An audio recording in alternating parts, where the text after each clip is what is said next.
Duke of York is waiting for a New York judge to decide whether a sexual assault lawsuit filed against him by Virginia Giuffre will be allowed to proceed or get thrown out. She, of course, claims that Jeffrey Epstein trafficked her to have sex with Prince Andrew when she was 17 years old. Allegations which he strongly denies. We're joined now by Virginia Giuffre's ex-boyfriend, Anthony Figueroa. Now, Tony dated Virginia during the time that these alleged encounters took place, and he will tell us that she was scared and nervous to meet Prince Andrew. First, though, let's speak to ITV News royal editor Chris Shipp. Chris, yesterday we were talking about the fact that this was a key moment in the legal case against Prince Andrew. And yesterday, during the day, some absolutely remarkable details came out about the definitions which could dismiss this case against Prince Andrew, or which the judge might decide have got nothing to do with whether he should be sued or not.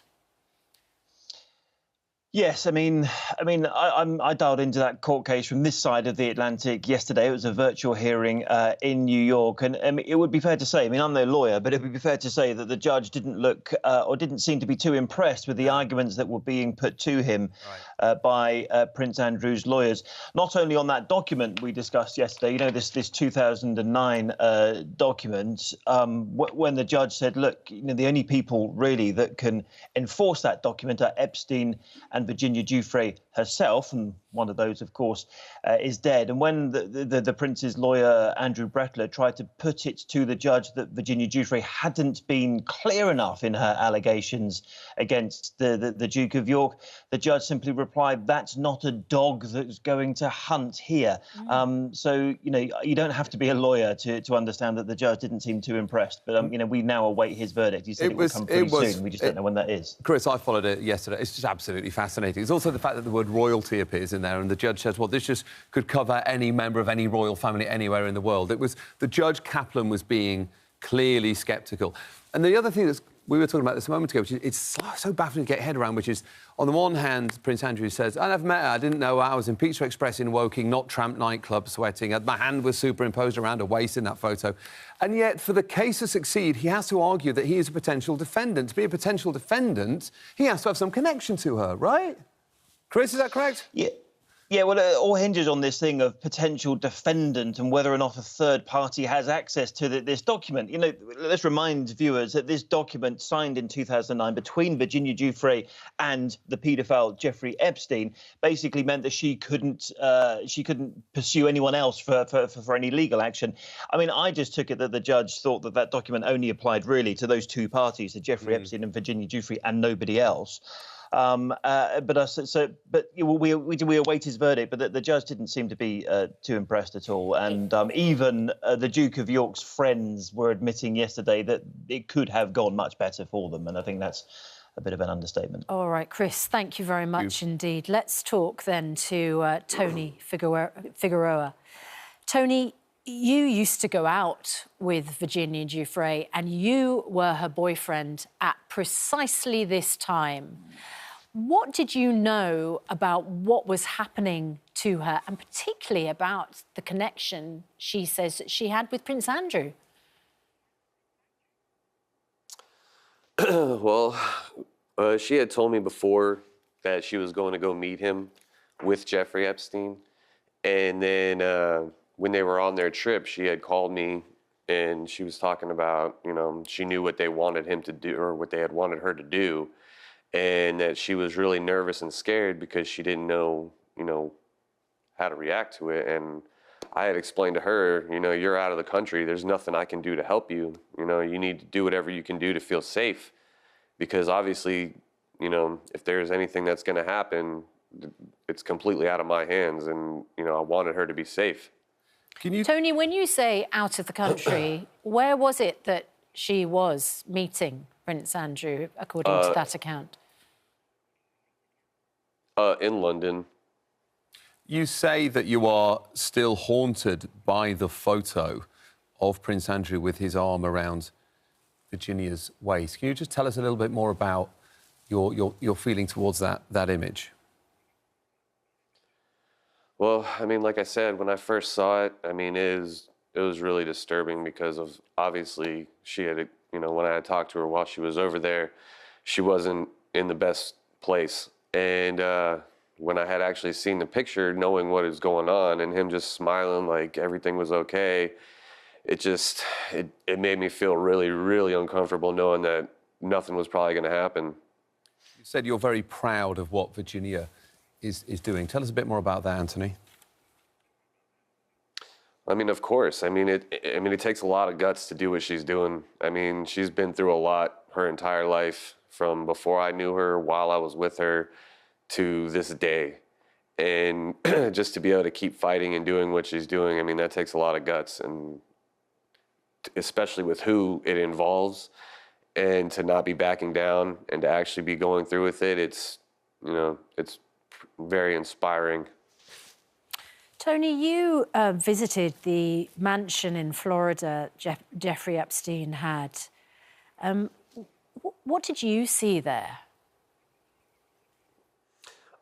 Mainly whenever I went in there, like, I mean, in terms of, like, girls, it was just always different random girls at the house. There was definitely pictures of nude girls, or basically naked or all the way naked, all over the place. Like I said, I just normally hung out in the kitchen, talked to Jeffrey for a little bit. Why were you there, Anthony? Why did you go to the mansion?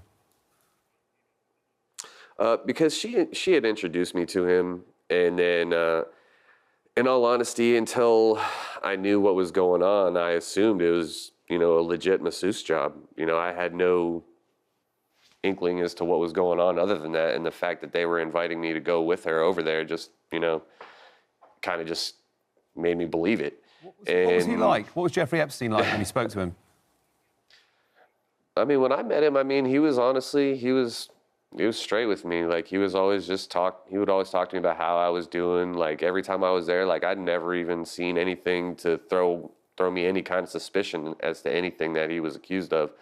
I mean, it was mainly just talking to just like a random guy that I knew that was just my friend, you know? I mean, and did you meet really Ghislaine there as well? Yeah, I met her there a couple times. And what did you think of her? I mean, in all honesty, I thought she was pretty snobby. I mean, when I talked to her, it was just really quick interactions, and then it was basically just turn around and didn't really have anything else to do with me. I mean, you kind of got that impression she was more, I don't know, more stuck up than Jeffrey was by a long shot. Because, like I said, he would always talk to me like he was just a friend, whereas with her, it was just basically hi, and that was it. And then, Tony, at what point did Virginia, who was your girlfriend at the time, tell you about what was actually happening to her and at the mansion and elsewhere? Well, I mean, about a year or so into our relationship, like, I kind of started to question it, because obviously all my friends were like, oh, yeah, you know, she's just a masseuse. You know, the guy's a billionaire. You really think that that's all that's going on? And I just started to question it, and then eventually she finally explained to me what was going on. And what did you do at that point? I mean, at that point, I mean, I was in love with her as it was. I mean, like, me and her, we were basically inseparable. And I mean, at that point, like, it was already, I cared too much at the time, and it just didn't matter to me. You know, I just was trying to keep us together. But you must have wanted to protect her. And, I mean, what did you, you must have wanted to intervene. You know, she was being abused. Yeah, I mean, of course I did. It's just, you know, honestly, what could I have done? I was 19 at the time. I mean, obviously they're billionaires, have way more power than I did.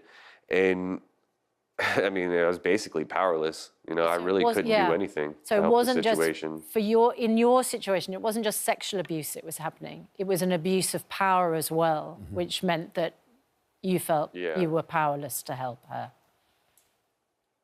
Of course.